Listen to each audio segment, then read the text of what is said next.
Assalamualaikum warahmatullahi wabarakatuh. Izin Ibu dosen Bu Saibah selaku dosen pengampu mata kuliah Pendidikan Pancasila dan juga teman-teman. Kami dari kelompok 6 akan mempresentasikan hasil diskusi kami tentang Pancasila dan upaya perlindungan kawasan pesisir Indonesia. Selanjutnya, kelompok kami terdiri dari 4 orang. Yang pertama ada saya sendiri, Aris Dwi Santoso. Yang kedua ada Mbak Asih Budiarti. Yang ketiga ada Mbak Damayanti Eka Apriliani. Dan yang keempat ada Pak Usman selaku ketua kelompok. Selanjutnya, materi kita terbagi atau terdiri dari 8 sub materi. Yang pertama ada definisi Pancasila dan kawasan pesisir Indonesia. Kedua ada pentingnya kawasan pesisir bagi Indonesia, ancaman terhadap kawasan pesisir, hukum perlindungan, keterlibatan masyarakat lokal, aksi pemerintah, implementasi nilai Pancasila, dan tantangan implementasi nilai Pancasila dalam upaya perlindungan kawasan pesisir. Untuk selanjutnya akan dibawakan oleh Mbak Damayanti. Di sini saya akan membahas latar belakang dari Pancasila dan upaya perlindungan kawasan pesisir Indonesia. Kawasan pesisir Indonesia yang merupakan wilayah transisional antara daratan dan laut dengan peran strategis dalam aspek ekonomi, sosial, dan lingkungan. Kawasan pesisir menyumbang sekitar 30% produk domestik bruto nasional dan dihuni oleh lebih dari 60% penduduk Indonesia. Namun, dalam hal ini, masyarakat pesisir menghadapi ancaman serius seperti perubahan iklim, abrasi, dan pencemaran akibat limbah industri. Selanjutnya, saya akan membahas rumusan masalah. Yang pertama ada definisi dan pentingnya kawasan pesisir bagi Indonesia, kemudian ada ancaman yang dihadapi, kemudian implementasi nilai-nilai Pancasila dalam perlindungan kawasan pesisir, lalu tantangan dalam penerapan nilai-nilai Pancasila, dan peran masyarakat lokal dalam perlindungan kawasan pesisir. Selanjutnya yaitu tujuan penulisan. Yang pertama yaitu menjelaskan pentingnya kawasan pesisir bagi Indonesia serta ancaman yang mengintai kawasan tersebut. Selain itu, menganalisis bagaimana implementasi nilai-nilai Pancasila dapat diterapkan dalam perlindungan kawasan pesisir. Tujuan lainnya adalah menguraikan tantangan dalam penerapan nilai-nilai Pancasila, serta menjelaskan peran masyarakat lokal dalam memperkuat upaya perlindungan kawasan pesisir. Selanjutnya yaitu definisi Pancasila. Pancasila sebagai pandangan hidup dan dasar negara merupakan ideologi dasar yang menjadi pedoman hidup bangsa Indonesia.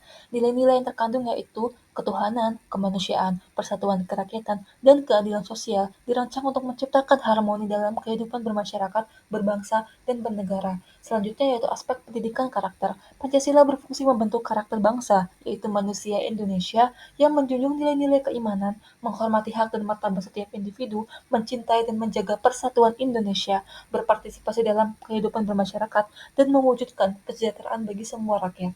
Selanjutnya yaitu tujuan hidup berbangsa. Pancasila bukan hanya sebagai dasar, tetapi juga sebagai tujuan nasional.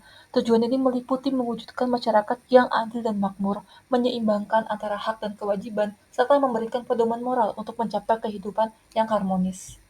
Selanjutnya saya akan menjelaskan definisi wilayah pesisir. Wilayah pesisir adalah daerah transisi yang mencakup daratan yang dipengaruhi aktivitas laut seperti pasang surut dan lautan yang dipengaruhi aktivitas darat seperti sedimentasi. Wilayah pesisir memiliki ciri khas tersendiri karena kedua ekosistem ini menciptakan ekosistem yang dinamis dan kaya akan sumber daya. Dengan keanekaragaman hayati yang tinggi, seperti hutan mangrove, terumbu karang, dan padang lamun. Namun ekosistem ini juga sangat rentan terhadap kerusakan akibat pencemaran limbah, eksploitasi yang berlebihan seperti penambangan dan penangkapan ikan, serta dampak perubahan iklim. Menurut Undang-Undang Nomor 27 Tahun 2007 dan Undang-Undang Nomor 1 Tahun 2014, wilayah pesisir ini memiliki daerah peralihan antara ekosistem darat dan laut yang dipengaruhi oleh perubahan dari kedua arah. Ruang lingkupnya mencakup ke arah darat yaitu wilayah administratif kecamatan dan ke arah laut sejauh 12 mil dari garis pantai. Pentingnya kawasan pesisir bagi Indonesia. Yang pertama, kawasan pesisir menyumbang sekitar 30% dari produk domestik bruto nasional. Yang kedua, dengan populasi yang tinggi yaitu sekitar 60% penduduk Indonesia atau sekitar 132 juta jiwa tinggal di wilayah pesisir dan menggantungkan kehidupannya pada ekosistem laut. Yang ketiga, sumber daya alam yang kaya dari perikanan, pertambangan, pariwisata bahari, dan keanekaragaman hayati. Yang keempat, sebagai pusat keanekaragaman hayati, yaitu pusat biodiversitas laut dengan 30% hutan bakau dunia dan 30% terumbu karang dunia. Yang kelima sebagai transportasi dan perdagangan, berperan sebagai simpul transportasi laut utama di Asia Pasifik. Selanjutnya sebagai fungsi ekosistem pesisir, yaitu penyedia sumber daya alam, penerima limbah, penyedia jasa pendukung kehidupan, dan penyedia jasa kenyamanan. Baik, selanjutnya ada ancaman terhadap kawasan pesisir. Yang pertama adalah perubahan iklim, di mana salah satu bencana yang terjadi di wilayah pesisir saat ini yaitu perubahan iklim yang memiliki dampak terjadinya kenaikan permukaan air laut, yang jelas berimplikasi pada kawasan pesisir dan menyebabkan pantai akan lebih mudah terkena banjir rob, abrasi, dan penggenangan. Selanjutnya ada aktivitas pertambangan sebagai ancaman terhadap kawasan pesisir. Contohnya adalah pertambangan nikel, di mana yang dikeluhkan warga. Lokasi penambangan belum bisa meminimalisir dampak ekologis yang terjadi, seperti air di kawasan pesisir menjadi banyak ditemukan endapan lumpur, sisa tambang dengan kandungan logam dan bahan kimia berbahaya, serta warna air laut menjadi kecoklatan. Selanjutnya ada ancaman terhadap kawasan pesisir, yaitu kurangnya kesadaran masyarakat. Problematika dalam pembuangan sampah yang tidak tepat memberikan konsekuensi pada lingkungan itu sendiri, termasuk pembuangan sampah di pesisir pantai atau di laut. Selanjutnya ada hukum perlindungan kawasan pesisir. Undang-Undang Nomor 27 Tahun 2007 tentang pengelolaan wilayah pesisir dan pulau-pulau kecil merupakan sebuah bukti bahwa pemerintah mulai menyadari bahwa kekayaan laut harus dijaga, di mana di dalam pasal 3 terdapat tentang asas dan tujuan yang menyatakan bahwa pengelolaan wilayah pesisir dan pulau-pulau kecil harus berasaskan pada keberlanjutan, konsistensi, keterpaduan, kepastian hukum, kemitraan, pemerataan, peran serta masyarakat, keterbukaan, desentralisasi, akuntabilitas, dan keadilan. Undang-undang ini mengatur seluruh kegiatan yang ada di kawasan pesisir, di mana kegiatan-kegiatan yang bisa dilakukan dan yang tidak bisa dilakukan. Selanjutnya, keterlibatan masyarakat dalam upaya perlindungan kawasan pesisir.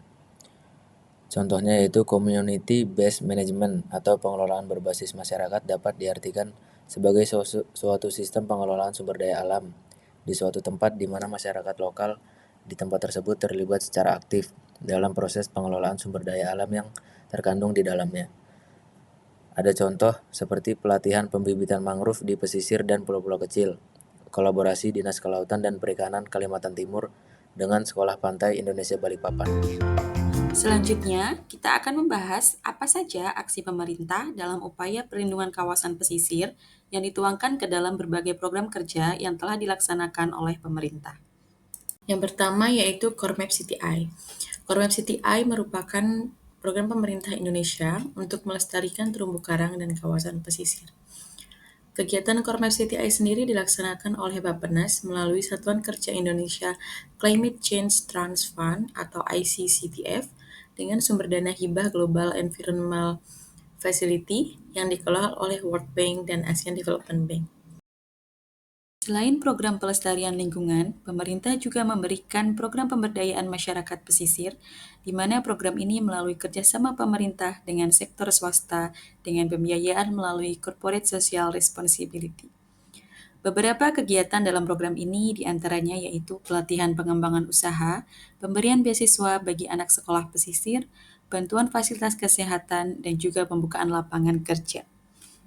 Program pemberdayaan masyarakat ini memiliki tujuan untuk peningkatan ekonomi masyarakat pesisir dan juga dalam upaya pengentasan kemiskinan masyarakat pesisir. Program pemerintah berikutnya yaitu Program Mitra Bahari atau program jejaring bagi pemangku kepentingan pengelolaan wilayah pesisir dan juga pulau-pulau kecil.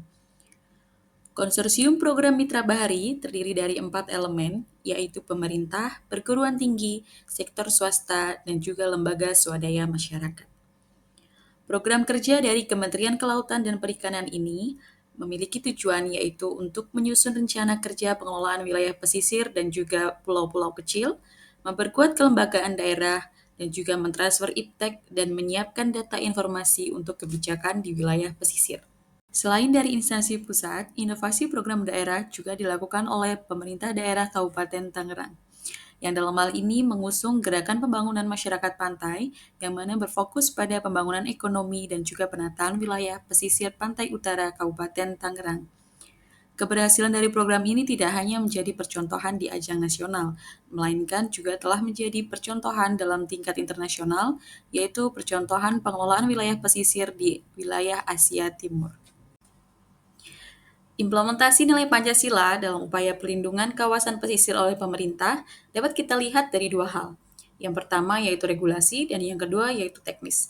Dalam hal regulasi, Pancasila diinternalisasi ke dalam peraturan perundang-undangan yang mana dalam undang-undang di sini contohnya yaitu Undang-Undang Nomor 1 Tahun 2014 mengenai kawasan pesisir ditunjukkan pada pasal 21, 22 dan juga pasal 60 yaitu di dalamnya memuat penghormatan pada nilai spiritual masyarakat adat pesisir dan juga partisipasi masyarakat pesisir.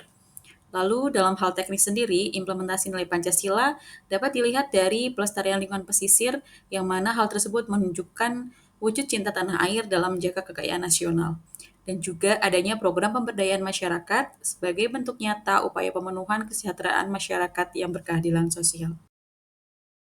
Namun, di dalam pengimplementasian nilai Pancasila, terdapat beberapa tantangan. Di antaranya, 1. Kemajemukan undang-undang. Adanya peraturan yang saling tumpang tindih rentan menyebabkan permasalahan di lapangan. Kedua, dilema pembangunan dan eksploitasi. Pembangunan kawasan pesisir dilakukan dengan tujuan yang baik, namun pembangunan infrastruktur yang tidak memenuhi kaidah analisis dampak lingkungan, kedepannya dikhawatirkan akan mengganggu ekosistem pesisir yang begitu rentan. Yang ketiga, kurangnya pemahaman masyarakat dalam hal pengelolaan dan menjaga kelestarian lingkungan harus menjadi fokus penting agar upaya perlindungan kawasan pesisir dapat memberikan hasil yang optimal. Terima kasih. Baiklah, sekarang akan saya lanjutkan metode penulisan menggunakan studi literatur dengan mengumpulkan data dan informasi dari buku, artikel jurnal, dan serta berita yang relevan dengan permasalahan yang dibahas. Diharapkan literatur ini, teori dan pemikiran disajikan dapat sesuai dengan bidang keilmuan Pancasila dan menjadi acuan dalam penerapan Pancasila dalam kehidupan bermasyarakat dan bernegara. Di sini kami mengambil sebuah studi kasus yang berjudul Konflik Sosial Masyarakat Nelayan Pulau Kodigareng PT Royal Bokalis atas penambangan pasir laut di pesisir Kota Makassar. Penulisan studi kasus ini ditulis oleh Radiyata Erlangga dan kawan-kawan dalam program Magister Ilmu Politik Universitas Hasanuddin Makassar. Untuk pembahasan sendiri, Pulau Kodigareng yang terletak di wilayah pesisir dihuni oleh masyarakat nelayan yang bergantung pada sumber daya laut. Namun kebijakan RZWP3K yang diterapkan oleh pemerintah provinsi memberikan izin kepada PT Royal Bokalis untuk melakukan penambangan pasir laut meskipun bertujuan untuk meningkatkan pendapatan daerah. Kebijakan ini berdampak negatif pada kehidupan nelayan setempat. PT Royal Bokalis sebagai aktor swasta mendapat izin penambangan pasir laut dari pemerintah daerah untuk proyek Makassar Neospot sejak tahun 2020. Perusahaan ini telah melakukan penambangan di wilayah tangkapan nelayan Pulau Kodigareng. Kebijakan RZWP3K memicu konflik akibat kerusakan lingkungan laut dan pesisir yang mengakibatkan hilangnya mata pencaharian nelayan. Selain itu, sejumlah LSM mendukung upaya perlindungan lingkungan sebagai respon terhadap dampak negatif atas penambangan ini. Adapun dasar hukum dalam proses penambangan ini, yang pertama Undang-Undang 1945 Pasal 33 Ayat 3, terus ada PP Nomor 27 Tahun 2007 tentang pengelolaan wilayah pesisir dan pulau-pulau kecil. Selanjutnya ada Perda Nomor 2 Tahun 2019 tentang Rencana Zonasi Wilayah Pesisir dan Pulau-Pulau Kecil di Provinsi Sulawesi Selatan tahun 2019 sampai dengan tahun 2039. Beberapa faktor konflik sosial meliputi pertama polarisasi kepentingan, yang kedua kurangnya partisipasi dan akses informasi, yang ketiga dampak lingkungan. Dampak konflik dari kasus ini yang pertama ekonomi. Ekonomi hal ini karena tangkapan nelayan berkurang atas penambangan PT Royal Vokalis mengakibatkan tangkapan nelayan berkurang, terus ekonomi juga pasti melemah. Kedua, sosial. Hal ini terjadi konflik sosial antar masyarakat dengan pemerintah daerah. Yang ketiga adalah lingkungan. Jelas dengan penambangan PT Royal Vokalis, hal ini dapat merusak terumbu karang daerah pasir laut. Adapun diskusi kami tentang saran penyelesaian konflik, yang pertama dialog terbuka dan mediasi. Kami menyarankan penerapan Pancasila Sila keempat, bermusyawarah dengan mengadakan forum dialog antara masyarakat nelayan, PT Royal Vokalis, dan pemerintah daerah. Yang kedua, program pemberdayaan ekonomi bagi nelayan seperti pelatihan keterampilan baru atau diversifikasi pendapatan sesuai dengan sila kelima, keadilan sosial bagi seluruh rakyat Indonesia. Yang ketiga, transparansi dan akses informasi. Sila kedua sangat menekankan pentingnya menghormati hak setiap individu untuk mendapat informasi yang jelas, benar, dan adil. Untuk poin keempat, penyusunan kebijakan yang adil, seperti merevisi kebijakan RJWP3K untuk melindungi hak nelayan sesuai dengan sila kelima Pancasila, keadilan sosial bagi seluruh rakyat Indonesia. Selanjutnya, masyarakat ikut mengambil keputusan. Hal ini kami menyarankan melibatkan masyarakat nelayan dalam perumusan kebijakan penggunaan sumber daya laut sesuai dengan sila keempat Pancasila, permusyawaratan perwakilan. Yang terakhir, restorasi lingkungan.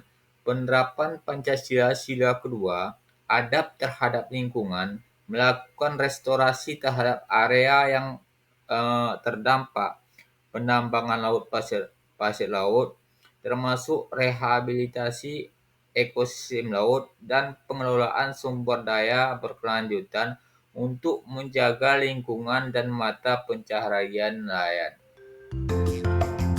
Selanjutnya ada kesimpulan, Pancasila sebagai dasar dan pandangan hidup bangsa memiliki peran penting dalam mengarahkan pengelolaan sumber daya pesisir Indonesia yang berkelanjutan dan adil, seperti pengelolaan berbasis masyarakat, adanya Undang-Undang Nomor 7 Tahun 2007 yang menyoroti pentingnya perencanaan, pengawasan, dan keterpaduan lintas sektor dalam pemanfaatan wilayah pesisir. Diharapkan dapat mengimplementasikan nilai-nilai Pancasila di setiap kegiatan yang berkaitan dengan kawasan pesisir, sehingga menekankan bahwa penerapan nilai-nilai Pancasila dalam pengelolaan pesisir dapat memperkuat keberlanjutan, keadilan sosial, dan kesejahteraan masyarakat di pesisir Indonesia. Berikut ada beberapa saran dari kelompok kami. Yang pertama ada meningkatkan partisipasi masyarakat lokal dalam pengambilan keputusan. 2. Penguatan pengawasan ketat terhadap eksploitasi sumber daya di sekitar kawasan pesisir. 3. Memberikan pendidikan dan penyuluhan lingkungan kepada masyarakat pesisir. 4. Menyediakan pengembangan ekonomi alternatif. Dan yang terakhir ada perbanyak kegiatan mengenai restorasi dan konservasi lingkungan. Sekian pemaparan dari kelompok kami. Terima kasih. Wassalamualaikum warahmatullahi wabarakatuh.